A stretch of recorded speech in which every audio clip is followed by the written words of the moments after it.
22 سال کا ہو چکا ہے.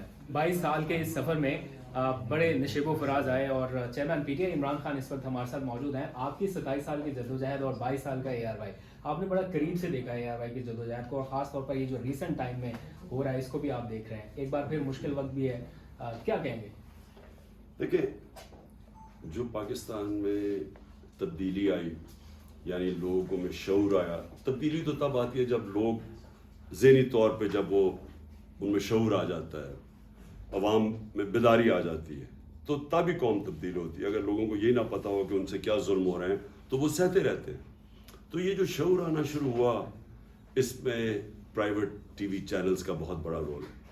اور میں اے آر وائی کا اس لیے کہوں گا کہ یہ بہت پہلے, ابھی جب میرے خیال میں 1-2 چینلز ہی تھیں تو تب یہ اے آر وائی آیا. اور مجھے یاد ہے آپ لندن سے کیا کرتے تھے, کیونکہ میں اپوزیشن میں تھا تو مجھے تو ایک ہی پی ٹی وی ہوتا تھا, اس پہ وہ آنے نہیں دیتے تھے.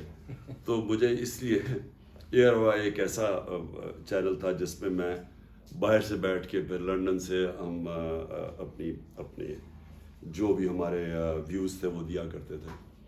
اور بڑی سٹرگل ہے اے آر وائی کی, کیونکہ میں نے دیکھا ہے جس طرح کے ان کے اوپر پریشر ڈالا گیا, اور جو چینل ان کو لگتا تھا کہ ہمیں سپورٹ کر رہی ہے اور اس پہ اے آر وائی کی بڑی زبردست کوریج تھی, تو اس چینل کو انہوں نے دبانے کی پوری کوشش کی. اور اے آر وائی کے علاوہ 1-2 اور چینلز جنہوں نے ہماری مدد کی, ان کے اوپر بھی پورا انہوں نے, ایک فیشسٹ گورنمنٹ نے, انہوں نے ہر قسم کا حربہ استعمال کیا, خوف ڈرانے پہ, خوف پھیلانے میں, اور پھر پیمرا کو استعمال کیا.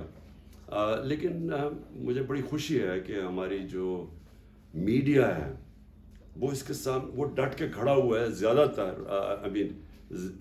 کئی تو ڈر گئے ہیں نا, اور کئی تو خیر پے رول پہ ہیں ان کے, لیکن زیادہ تر میں دیکھ رہا ہوں کہ ہمارے جو صحافی ہیں وہ کھڑے ہو گئے. Thank you.